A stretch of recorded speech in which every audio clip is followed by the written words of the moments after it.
Ahmad Mudlor Ali merupakan kader Gerakan Pemuda Ansor yang kini menjabat sebagai Bupati Sidoarjo periode 2021-2024. Ahmad Mudlor atau yang akrab disapa Gus Mudlor lahir pada 11 Januari 1991 di Sidoarjo, Jawa Timur.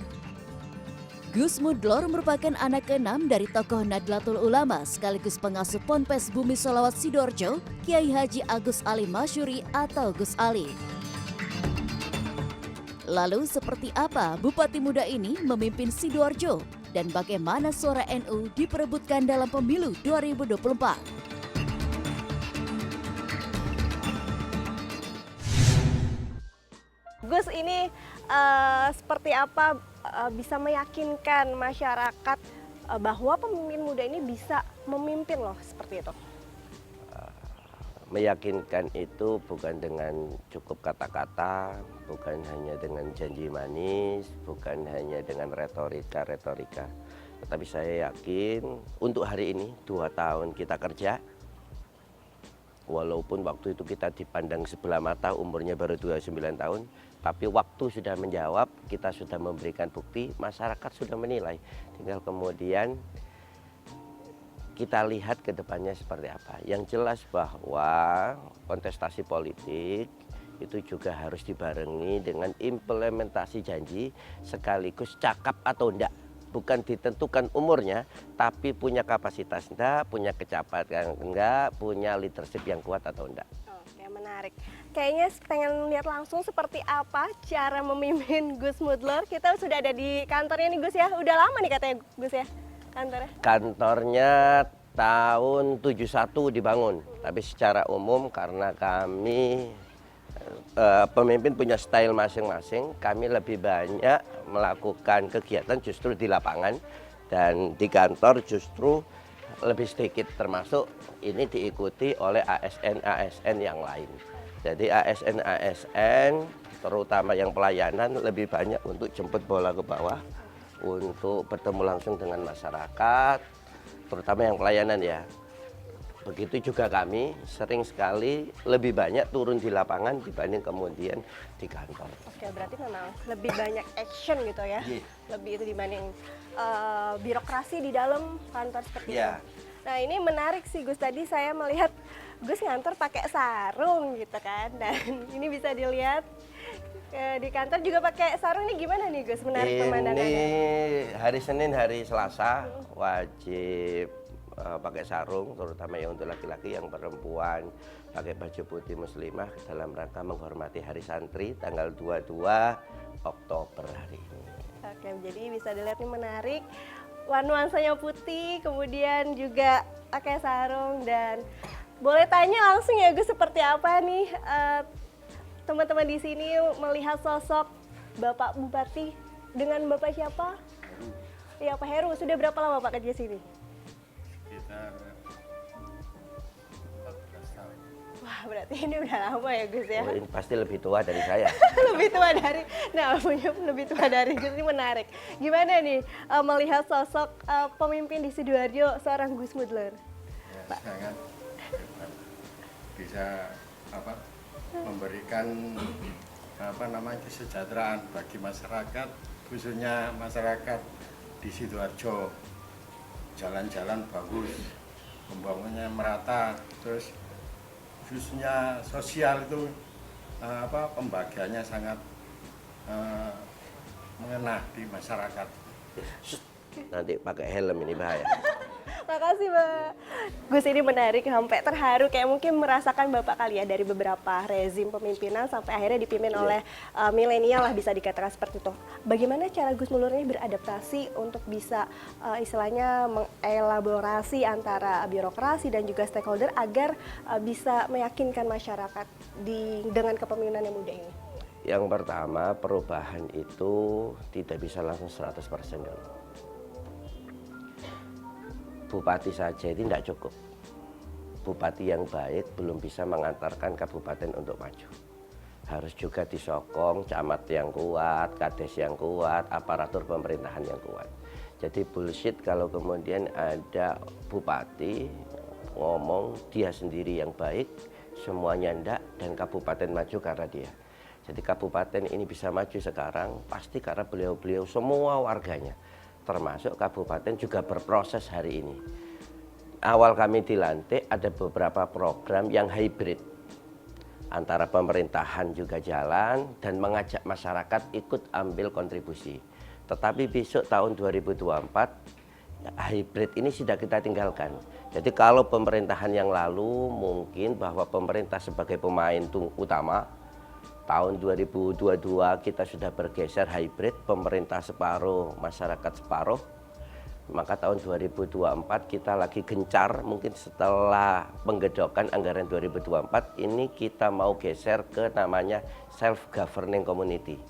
Jadi kami ingin semua RT itu menjadi organ-organ sekaligus pionir-pionir pembangunan di bawah. Self-governing community ini yang kami harapkan.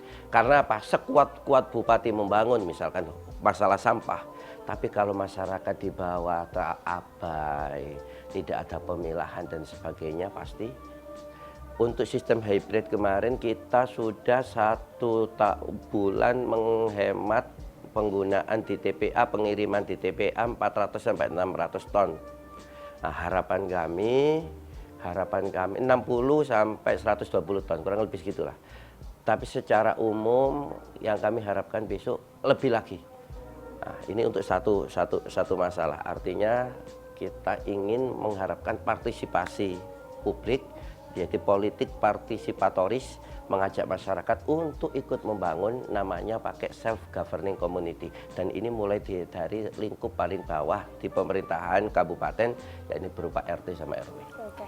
Ini setelah kurang lebih udah hampir 2 tahun lebih ya, Gus ya, 2 tahun setengah menjabat. Apa tantangan terbesar bagi pemimpin muda untuk bisa memimpin sepertinya? Sidoarjo ini kota besar, masyarakatnya besar, 2 juta orang, mengorganize 2 juta ini yang kemudian jadi bukan susah ya, memang harus ada sunatullah yang dilewati, yaitu berupa proses. Proses ini yang harus dinikmati perlahan tapi pasti. Kami atas nama Bupati beserta semua pemerintahan hanya ingin memastikan hari ini lebih baik dari kemarin, besok lebih baik dari hari ini. Dan itu prosesnya harus dinikmati.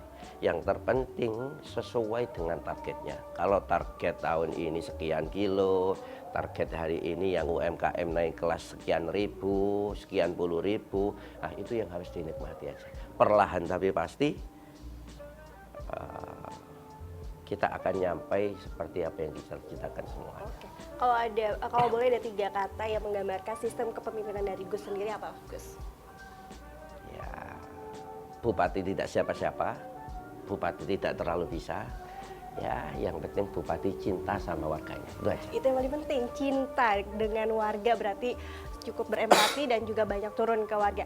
Penasaran, kalau nggak salah ada 17 program ya Gus ya, apa saja, seperti apa programnya, sudah sejauh mana? Jadi jawab dulu Gus, nanti kita lanjut ke segmen selanjutnya.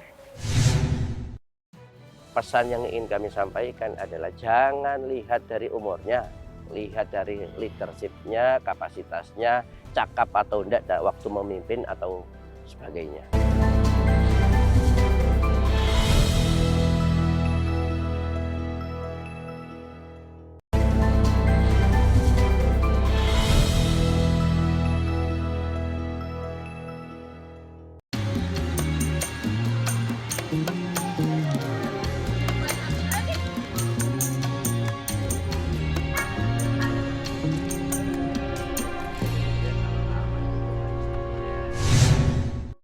Gus, ini setelah kurang lebih 2,5 tahun menjabat, apa target-target yang sudah tercapai? Mungkin ada 17 program yang prioritas ini apa Gus? Prioritas kami sebagai besar adalah UMKM agar naik kelas, semakin maju, dan kemudian banyak pembangunan infrastruktur yang kita paksakan untuk dipercepat. Infrastruktur ini menjadi penting, pertama satu terkait konektivitas, yang kedua terkait pendidikan, yang ketiga terkait kesehatan. Beberapa infrastruktur yang lain, misalkan keindahan kota dan sebagainya, baru kita cicilkan akhir 2023 sama 2024. Itu pun secara anggaran tidak terlalu dominan. Kenapa? Kami harus punya prioritas. Kalau dikata penting enggak? Pasti penting. Tetapi kita punya skala prioritas. Skala prioritas ini yang harus kita dulukan. Tidak mungkin kita menggarap semuanya bebarengan, tetapi harus ada prioritas. Prioritasnya di mana? Satu, jalannya harus bagus. Yang kedua, rumah sakit dan sebagainya kesehatan harus oke, sarana prasarananya. Yang ketiga, pembangunan sekolah. Sekolah ini menjadi penting karena sejak ada zonasi, anak-anak kita ini beberapa tidak mendapatkan kesempatan karena jaraknya yang jauh atau karena ketersebaran sekolah di kecamatan-kecamatan tidak merata. Nah, ini yang sedang kita dorong dan kita pastikan tugas ini selesai di akhir masa jabatan. Berarti ini salah satu contohnya ya Gus ya, revitalisasi taman begitu. Ini lagi di apa ini Gus? Ini revitalisasi GOR, masih yang sisi timur, tahun 2024 nanti muter semua. Nah, yang jelas seperti ini ada beberapa di akhir 2023 ini. Tapi yang bisa kami sampaikan memang secara rasio tidak terlampau banyak karena kami fokus dan yang pasti lebih dirasakan masyarakat banyak adalah jalan. Rumah sakit harus naik tipe A, kita sudah bangun yang rumah sakit Sidoarjo Barat sudah, sama sekolah.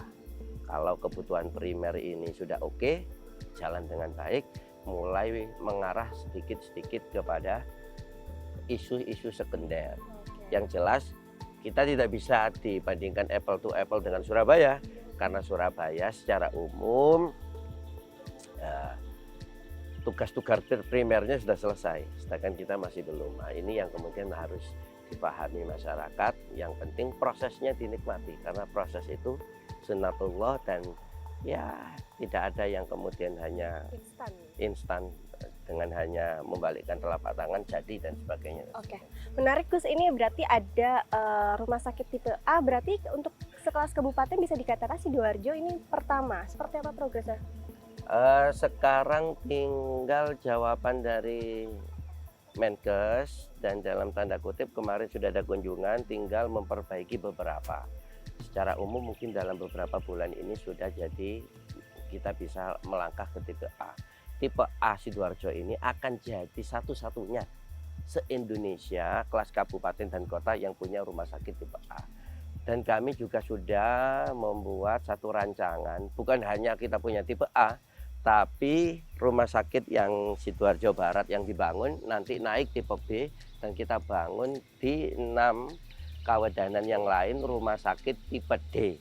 Nah, kami ingin semua ini di holding jadi satu dalam satu kepengurusan, dalam satu wadah sehingga quality controlnya terjaga, quality assurance-nya terjaga, penjaminan mutunya oke, SOP-nya jelas dan tidak ada ketimpangan. Kenapa rumah sakit ini lebih bagus rumah sakit ini ya?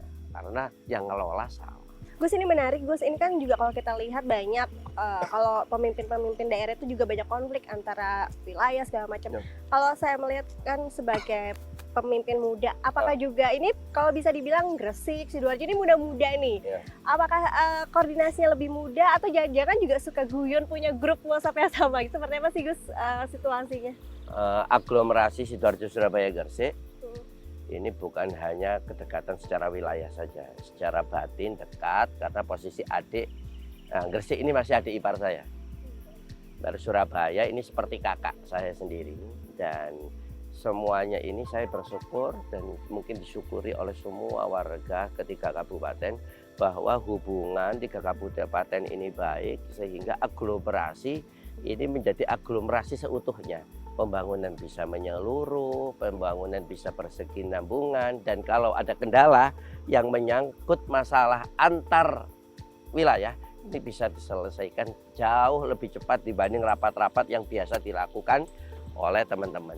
Yang jelas kedekatan kami bukan hanya sekedar wilayah, tapi juga visi, kolaborasi, sinergitas bersama untuk mengharapkan, karena sebenarnya warga Sidoarjo itu ya di Surabaya, warga Surabaya ya Sidoarjo. Jadi baik dengan warga Surabaya otomatis baik dengan kita. Saya baik dengan Surabaya, otomatis baik dengan warga saya juga. Karena posisi Sidoarjo kalau pagi penduduknya 2 juta, kalau malam bisa 4 juta. Kenapa? Karena warga Surabaya puran sini. Mas Eri juga gitu, Surabaya. Nggak bisa meninggalkan Sidoarjo karena warga Surabayanya rumahnya di Sidoarjo. Artinya kita ini punya ceruk yang sama, warga yang sama, dan saya yakin Sidoarjo, Surabaya, Gresik mengalami hal itu juga. Dan kita ini diamanahkan untuk jadi tidak lain tidak bukan ya untuk mensejahterakan warga itu dimanapun dia ada, entah warga Sidoarjo yang di Surabaya atau warga Surabaya yang di Sidoarjo. Mensejahterakan itu termasuk juga punya hubungan yang baik dengan aglomerasi Sidoarjo Surabaya. Artinya hubungan yang Hubungan pemimpin milenial ini cukup dekat dan sangat dekat sekali. ada yang menarik nggak sih Gus antara pemimpin muda ini kalau misalnya menyelesaikan masalah, misalnya di warung kopi atau apa gitu? Yang jelas rapat tidak ada. Rapatnya ada. Semua dituntaskan dengan 1 gelas espresso, pulang sudah ketawa-ketawa. Oke. Atau baju samaan gitu? Karena kan anak-anak muda biasanya kan seru tuh. Gini. Sebagian orang melihat rapat itu sebagai mekanisme yang kemudian bisa mencari solusi di dalamnya. Tapi menurut kami, justru di zaman sekarang, saya yakin warung kopi jauh lebih menarik dan yang penting goalnya. Yang penting goalnya, substansinya, esensinya bisa memberikan solusi. Saya yakin itu jauh lebih bernilai dibanding kemudian terlihat rapat, pakai pantofel, pakai jas, pakai apa, tapi kemudian rapat yang ada menindaklanjuti rapat sebelumnya. Rapat setelahnya menindaklanjuti rapat yang sekarang. Tidak selesai. Oke. What's next Gus? Setelah ini mau apa ke depannya Gus? Targetnya menuntaskan janji. Karena kita ada 17 program yang normalnya harus diselesaikan 5 tahun, tapi harus kita selesaikan 3,5 tahun. Oke, berarti next bupati lagi atau ada apa lagi? Karena kan pasti banyak yang sayang dengan Bapak Bupati yang satu ini karena cukup dekat dengan masyarakat. Ya, semoga. Berarti tergantung masyarakat kalau memilih lagi, show must go on ya. Oke, Gus lanjut lagi terkait peta NU seperti apa, kita nanti lanjut di segmen selanjutnya. Per hari ini saya yakin semua capres sudah sowan-sowan semua karena melihat bahwa Jawa Timur ini salah satu battlefield yang paling menjanjikan.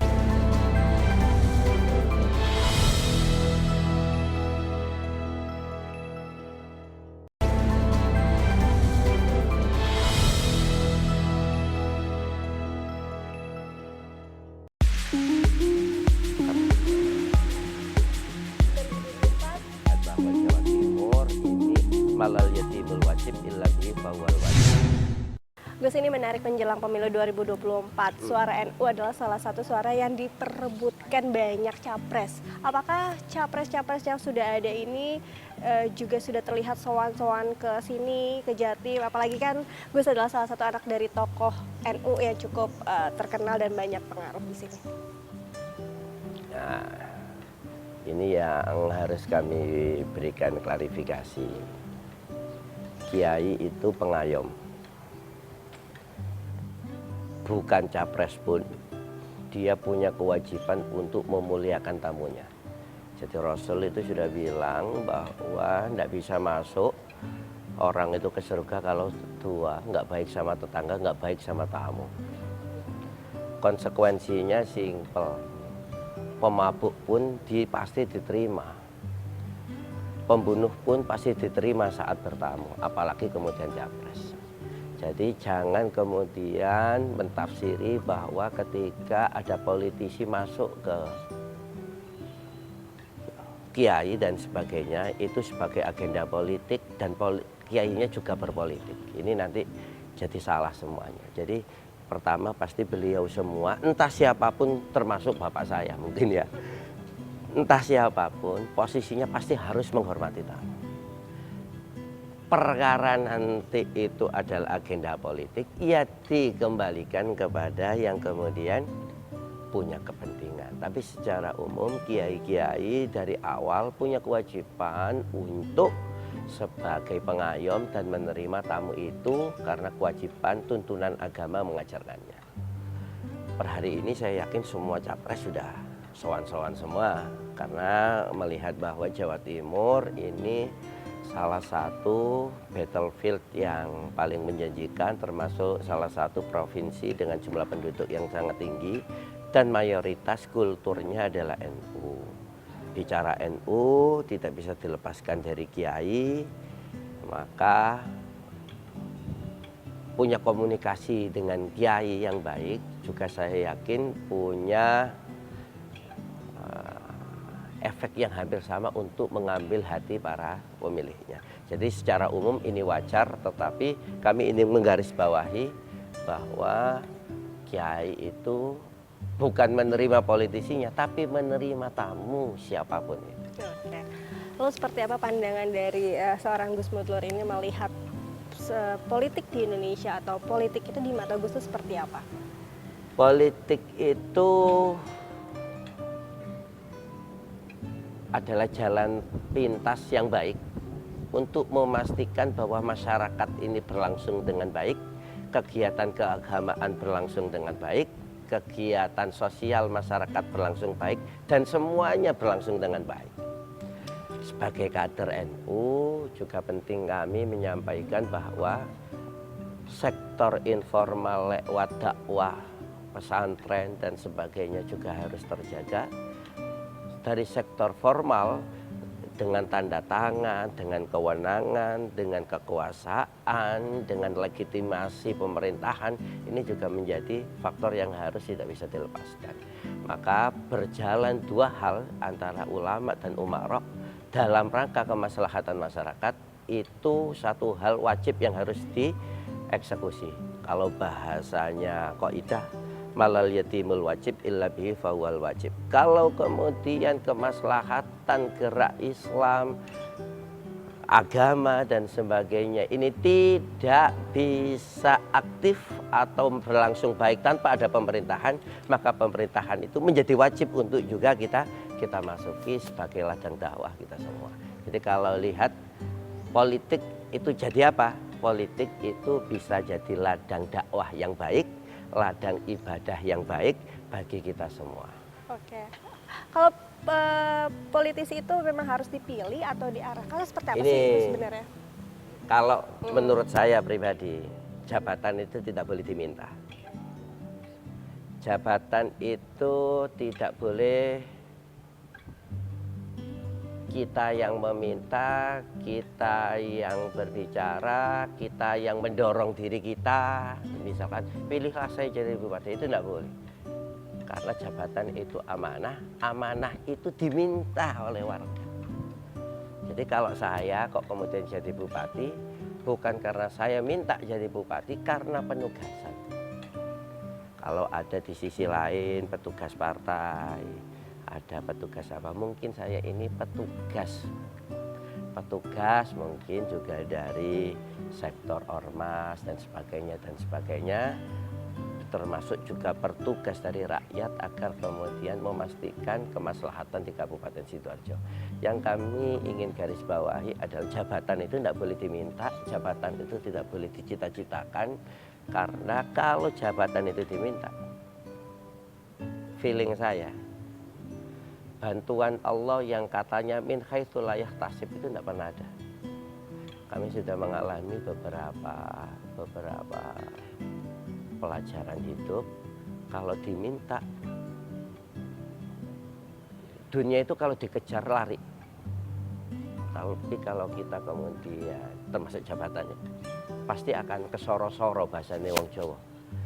Tapi kalau kemudian amanah itu diemban karena kepercayaan masyarakat, dan untuk 2024 saya pasrahkan kepada masyarakat. Bisa kerja enggak selama 3,5 tahun ini? Kalau memang bisa kerja ya. Oke, berarti kekuasaan tertinggi tetap di tangan rakyat, rakyatlah yang memilih. Kalau dipilih akan maksimal untuk melayani masyarakat. Apa pesan bagi pemilu 2024 dari sebagai tokoh NU juga dan juga politisi? Pemilu 2024 yang bisa kami sampaikan, Indonesia itu negara yang besar. Kabupaten Sidoarjo itu kabupaten yang besar. kita punya aset yang besar. Aset itu berupa kerukunan, aset itu berupa persaudaraan, persatuan, guyup, rukun, semuanya. Yang hal itu intangible aset ini tidak bisa dinilai dengan nominal berapapun. Menjaga itu semua jauh lebih besar dibanding kemudian harus memaksakan yang ini yang menang, yang B yang menang, jagoku harus menang, jagonya harus menang, partai A harus menang. Jadi boleh keras waktu pilihan, tapi setelah pilihan bergabung lagi, karena sekali lagi aset terbesar kita yang mungkin diwaspadai, ditakuti oleh semua negara yang lain berupa persatuan, kesatuan, persaudaraan dan sebagainya. Kalau hal ini hilang, dikatakan hanya politik praktis dan sebagainya, atau bahkan dengan money politik dan sebagainya, maka ya kita kehilangan sesuatu yang jauh lebih besar dari sekedar kemenangan. Yang bisa kami sampaikan, persaudaraan, persatuan jauh lebih besar dibanding sebuah kemenangan satu orang tertentu atau sebagainya. Oke, artinya kita berharap pemilu 2024 kondusif. Dan kata kuncinya tadi persatuan dan juga kesatuan itu adalah hal paling berharga yang memang harus dimiliki oleh Republik Indonesia, begitu ya Gus ya. Terima kasih banyak Gus atas waktu dan juga tadi banyak insight-insightnya, dan kita doakan pemilu 2024 lancar dan semuanya tetap rukun ya yang penting ya. Bahagia.